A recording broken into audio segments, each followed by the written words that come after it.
ఒక్కసారి ఆలోచించు నంది. హృదయ ఫలకం మీద చెయ్యి వేసుకుని ఆలోచించు. లాలస అతన్నే చూసింది. నా స్థితిలో నిస్సహాయరాలైన ఆడపిల్లలా ఊహించుకొని ఆలోచించు. నా స్థానంలో, నన్ను నీ స్థానంలో ఊహించుకో. నిన్ను ఆదరించి ఆదుకున్న నా మీద నీకు అనురాగం పుట్టుకొస్తుందా లేదా? అలాంటి పరకాయ ప్రవేశం నేను చేయను, నంది నిష్కర్షగా అన్నాడు. నువ్వెవరో నీకు తెలుసు, నేనెవరో నీకు తెలీదు. నీ పుట్టుకను, వ్యక్తిత్వాన్ని గాలికి వదిలేసి నిర్ణయాలు తీసుకుంటున్నావు. అది ప్రాథమిక దశలో ఆవేశం, ఆలోచన బలం లేని, ఆధారం లేని ఆవేశం. ఆ ఆవేశ మేఘాల మీద నుంచి నేల మీదకు దిగు లాలస. లాలస చిరునవ్వు నవ్వింది. పురుషుడిలో స్త్రీని ఆకర్షించేది పురుషత్వం లక్షణం, పౌరుషం. నన్ను రక్షించే కార్యక్రమంలో ఆ లక్షణాలను నీలో చూశాను. నేలబారు మాటలో దానిని మగతనం అంటారు.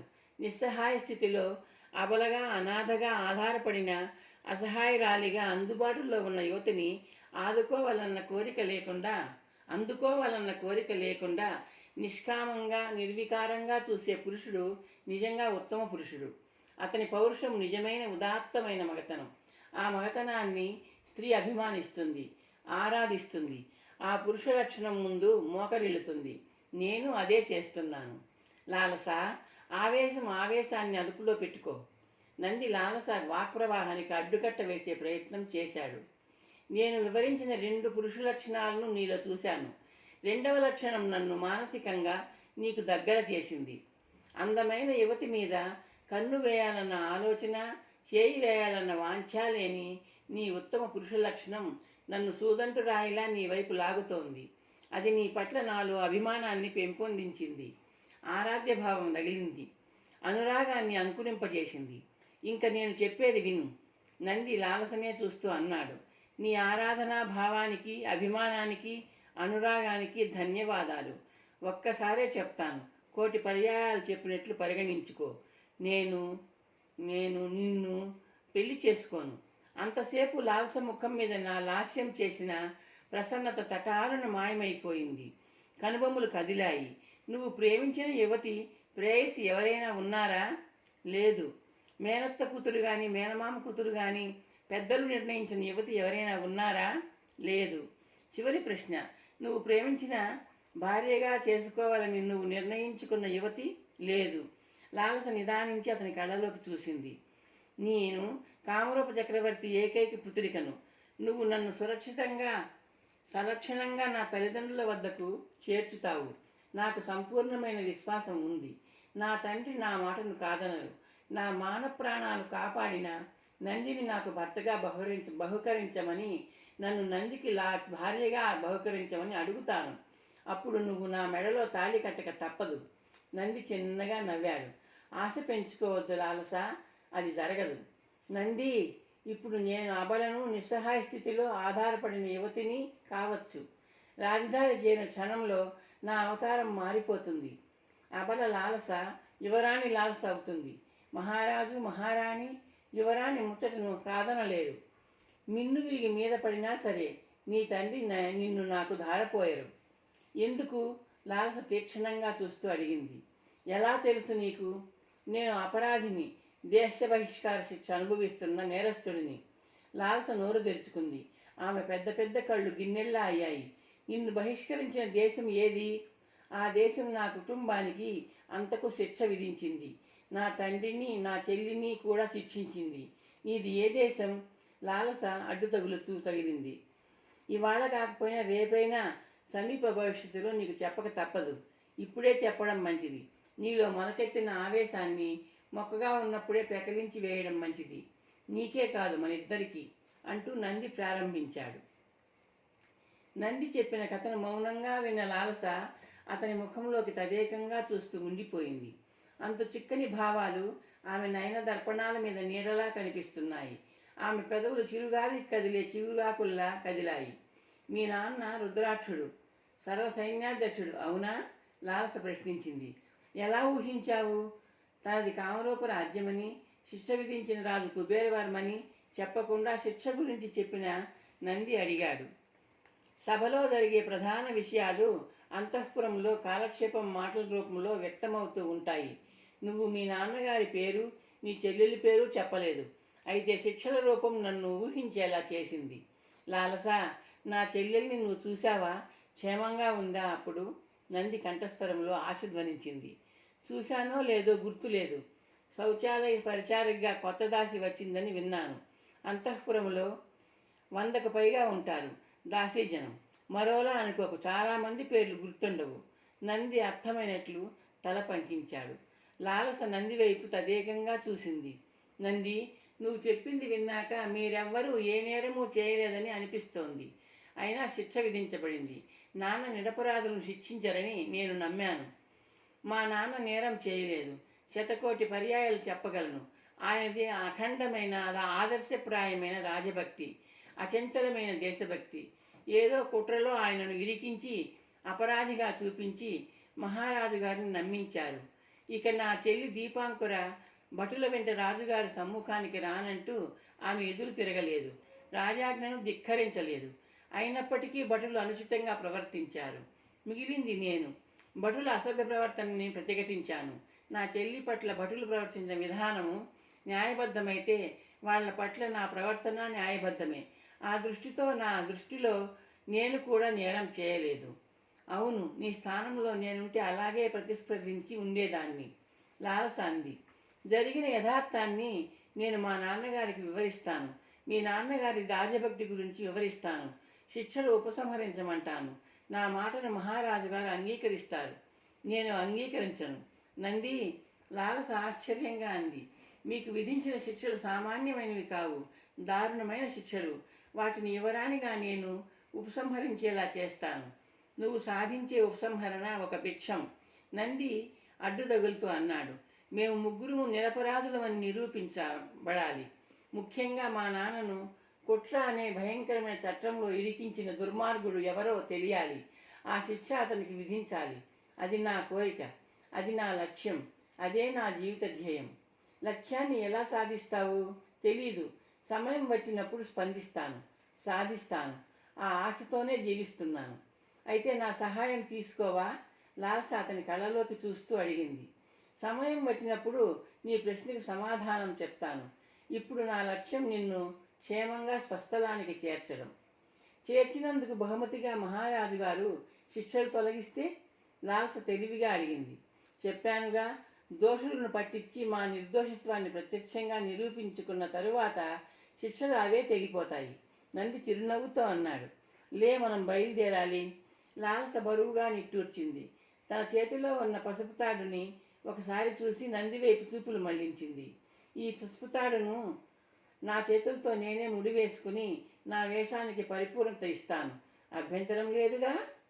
నీ వేషధారణ నీ ఇష్టం, నంది అన్నాడు. మనము ఆడబోయేది నాటకం, అనుభవించబోయే జీవితం కాదు. పసుపు తాడును చకచకా మెడ చుట్టూ ముడివేసుకుంటున్న లాలసను చూస్తూ అన్నాడు నంది. నంది గుర్రం దగ్గరగా వెళ్ళాడు. దానిపైన ఉన్న జీనును తీసివేశాడు. ఎందుకు తీసివేశావు? లాలస దగ్గరగా వస్తూ అడిగింది. ముందు జాగ్రత్త. నంది జీనును పొదల చాటును దాచిపెడుతూ అన్నాడు. వాళ్లకు అందకుండా దూరంగా రావడం కోసం ఈ గుర్రాన్ని దొంగిలించాను. మనం తీసుకువెళ్ళినా, ఎవరికైనా అప్పజెప్పినా మన గురించిన ఆనవాలు దొరుకుతుంది. జీను కళ్ళెమ్ము ఉంటే ఎవరైనా పట్టుకునే అవకాశం ఉంది. అన్నీ తీసివేసి అశ్వాన్ని సారంగరాజ్య రాజధాని ఆనందసాగరం నగరం వైపు మళ్లించి వదిలివేస్తాను. ఆ నగరానికి వచ్చిన యాత్రికుడి గుర్రం ఇది. యథేచ్ఛగా నడుస్తూ తన యజమాని ఇంటికి చేరుకుంటుందన్న నమ్మకం నాది. గుర్రాన్ని తీసుకువెళ్తున్న నందిని చూస్తూ మౌనంగా ఉండిపోయింది లాలస. నంది కాసేపట్లో కళ్ళెంతో తిరిగి వచ్చాడు. వెళ్ళిపోయిందా? లాలస అడిగింది. ఉత్సాహంగా ఉరకలు వేస్తూ నంది చిరునవ్వుతో అన్నాడు. వచ్చిన దారిని అశ్వం పసిగట్టింది. స్వస్థానం చేరేదాకా ఆగేలా లేదు అంటూ నంది కళ్ళేని పొదల్లో దాచాడు. లాలస దగ్గరగా నడిచాడు. లాలస, గంగిరెద్దు మీద కూర్చుంటావా? నాది గంగిరెద్దు వాహనం కాదు, నంది వాహనం. నదీ ప్రయాణం మర్చిపోయావా? లాలస నవ్వుతూ అంది. నంది పక్కున నవ్వాడు. ఇప్పుడు మన నేల మీద పయనం, నీటి మీద పయనం కాదు. గంగిరెద్దు వ్యక్తి భార్య ఎలా ప్రయాణించింది? కాలినడకన. నేను కూడా అంతే. మార్గదర్శనం చేయి లాలసే అంది. నంది గంగిరెద్దును కొలను వైపు తీసుకెళ్లాడు. నీళ్లు త్రాగించాడు. కొలను దగ్గర గడ్డి మీద ఉంచిన శరభయ్య ముంతలలో నీళ్లు నింపుకున్నాడు. గంగిరెద్దును తోలుకుంటూ లాలస ఉన్న చోటికి నడిచాడు. వాళ్ళ ప్రయాణం ప్రారంభమైంది. నంది లాలసల ప్రయాణం నిరాటకంగా సాగుతోంది. ముసలి గంగిరెద్దు నడక నెమ్మదిగా సాగుతూ లాలసకు పరోక్షంగా ఉపకరిస్తోంది. గ్రామైక రాత్రం, ఒక్క రాత్రి ఒక్క గ్రామం ప్రాతిపదికన వాళ్ళ ప్రయాణం సుఖంగా సాగుతోంది. గంగిరెద్దు చేత విన్యాసాలు చేయించడం చేతగాని నంది జనావాసాలలో ఇళ్ల ముందు ఆగి డోలు వాయించడంతో సరిపెట్టుకున్నాడు. ఆ దరువుకు బాగా అభ్యాసమైనట్టుంది. ఎద్దు తల ఊపుతూ లయబద్ధంగా కాళ్ళు కదుపుతూ ప్రాథమిక నాట్యం చేసేది. ఆ ముచ్చట చాలు గృహస్థులకు. నంది లాలసకు తినగలిగినంత ఆహారం, గంగిరెద్దు అలంకరణకు వస్త్రాలు లభ్యమవుతున్నాయి. కొందరు ముత్తైదులు గంగిరెద్దుకు పూజలు కూడా చేస్తున్నారు. అడుక్కు తిని నీ ఆకలి తీరుస్తున్నాను అన్నాడు నంది. ఒక రాత్రి ఒక గ్రామంలోని మండపంలో విడిది చేశాక లాలస చిన్నగా నవ్వింది. ఒక విషయం చెప్పనా, ఆశించకుండా అడగకుండా అంది వచ్చే వాటితో సంతోషం, తృప్తి ఉండవు. ఆశపడి అడిగి అందుకున్న వాటితో ఎంత తృప్తిగా ఉంటుందో నాకు అనుభవం ఉంది. యువరాణిగా అడగకుండానే అన్నీ బంగారు పళ్ళంలోకి వచ్చేవి. ఒక్కోసారి చాలా ఇష్టమైన పదార్థం కావాలని అడిగేదాన్ని. ఆ పదార్థం పళ్ళెంలో ప్రత్యక్షమయ్యేది. చూడగానే ఆనందం, తినగానే తృప్తి. అది ఇప్పుడు ప్రతి పూట లభిస్తోంది. యువరాణిలో ఎంత మార్పు! నంది, ఒక కోరిక తీరుస్తావా? నా పరిధికి శక్తికి లోబడి ఉంటే తప్పక తీరుస్తాను. కామరూప రాజమందిరంలో కాలు మోపేదాకా నన్ను యువరాణిగా సంభావించకు లాలస తీక్షణంగా చూస్తూ అంది. సరేనా? సరే. లాలస ముఖం నవ్వుతో వికసించింది. నీకో సంగతి తెలుసా? నంది ప్రశ్నార్థకంగా చూశాడు. జనం, ముఖ్యంగా స్త్రీలు, నన్ను నీ భార్యగా నిండు గర్భిణీగా నమ్మేస్తున్నారు. నిండు చూలాలివి, ఇలా ఊరూర తిరగకపోతే ఇంటి పట్టున ఉండొచ్చు కదా అని కూడా అన్నారు. అలాగా? ఈ పూట భిక్షం పెట్టిన ఇల్లాలు ఒక ఉపాయం చెప్పింది. ఏమిటి?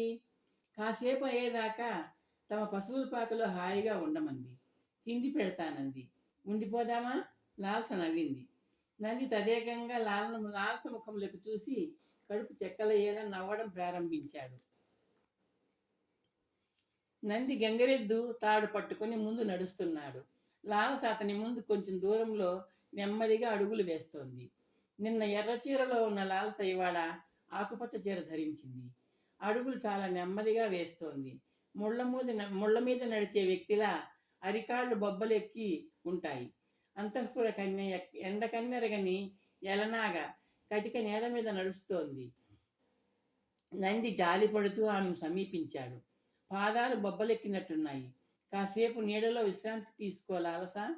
లాలస తలడ్డంగా ఊపుతూ అతని వైపు చూసింది. విశ్రాంతి ఏదో జనావాసంలో రాత్రికే. గుమ్మం చేరేదాకా అలసటను లెక్క చేయకూడదనుకున్నాను. నంది మెప్పుగా తల పంకించాడు. ఉన్నట్టుండి నంది వెనక నడుస్తున్న గంగిరెద్దు వేగంగా అడుగులు వేస్తూ నంది ముందుకు వెళ్ళి ఆవేశంగా నడవసాగింది. నంది గంగిరెద్దు ప్రవర్తనకు ఆశ్చర్యపోతూ దాన్ని అనుసరించసాగాడు. దారి చిన్న మలుపు తిరిగింది. అడ్డంగా సెలయేరు ప్రవహిస్తోంది. గంగిరెద్దు బలంగా గుంజుతూ సెలయేటిలోకి దిగింది. ఆతృతగా నీళ్లు త్రాగడం ప్రారంభించింది. వెనక నడుస్తున్న గంగిరెద్దు ముందుకు ఎందుకు వెళ్ళిందో నందికి అర్థమైంది. తమ కంటే ముందు నీటి ఉనికిని కనిపెట్టిందన్నమాట. సెలయేటి నీళ్లు స్వచ్ఛంగా తేటగా మెరుస్తున్నాయి. నీళ్ల అడుగున ఉన్న గులకరాళ్ళు స్పష్టంగా కనిపిస్తున్నాయి. తాడును గంగిరెద్దు మూపు మీద వేసి నంది దోశలతో నీళ్లు త్రాగసాగాడు. అప్పటికే దప్పిక తీర్చుకున్న లాలస సెలయేటి అంచున ఉన్న చిన్న రాతి మీద కూర్చొని పాదాలను నీళ్లలో ఉంచుకుంది. బొబ్బలెక్కిన పాదాలకు సెలయేరు ఉపశమనం అందిస్తోంది. లాలస నంది ముందు నడుస్తోంది. గంగిరెద్దు అతన్ని అనుసరిస్తూ వస్తోంది. నంది చూపులు ప్రకృతి మీద నుండి లాలస మీదకి మళ్ళాయి. ఆమె నడకలో మునుపటి వయ్యారం లేదు, భారం ఉంది. పాదాల బొబ్బలు ఆమెను బరువుగా అడుగులు వేసేలా చేస్తున్నాయి. చూపరులు ఆమె నడక విధానానికి కారణం గర్భభారం అనుకుంటారు. నంది నవ్వుకున్నాడు. కొప్పులాగా చుట్టుకున్న శిరోజాలలో తెల్లటి అడవి పూలు తురుముకుంది లాలస.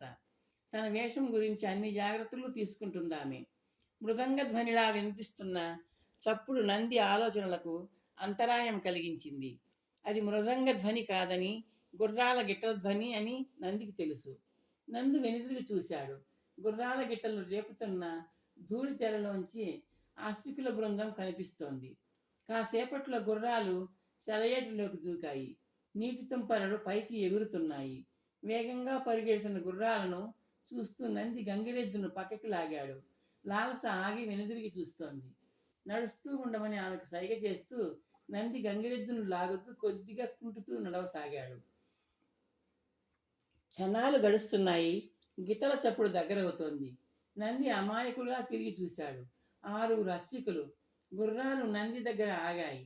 శిరస్త్రాణాలు ఖడ్గాలు ధరించిన అశ్విక భటులు నంది వైపు నిర్లక్ష్యంగా చూశారు.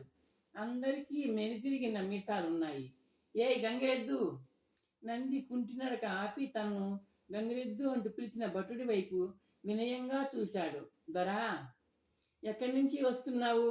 నడుం మీద 2 చేతులు ఆంచుకుని అలసట ఉట్టిపడేలా నిలుచున్న లాలస మీద నుంచి చూపులు నంది వైపు మళ్ళిస్తూ కసిరినట్టు అడిగాడు భటుడు. నేనా దొరా? ఆనందసాగరం నగరం అవతలున్న పల్లెటూరు నుంచి వస్తున్నా దొరా. నంది కంఠంలో వినయం పలుకుతోంది. ఏ ఊరు అనేది? ఏ ఊళ్ళో ఉంటే ఆ ఊరే దొరా. సొంతూరు. సొంత ఇల్లు లేదు, దేశదిమ్మరి బతుకు దొరా. నంది బిగ్గరగా అన్నాడు, చిన్నగా అన్నాడు. సరే గాని ఒక అందమైన యువతి, ఒక యువకుడు నల్ల గుర్రం మీద ఇటువైపు వెళ్ళారా? ఊరొదిన 2 హారాల్లో నా కంటపడింది మీ గుర్రాలే దొరా. ఇటువైపు నల్ల గుర్రము రాలేదు, కుర్రది కుర్రాడు రాలేదు. ఎవరు దొరా వాళ్ళు? నంది అమాయకంగా అన్నాడు. ఎవరైతే నీకేంట్రా? భటుడు విసుగ్గా అన్నాడు. అయితే వాళ్ళు ఇటువైపు రాలేదంటావు? లేదు దొరా,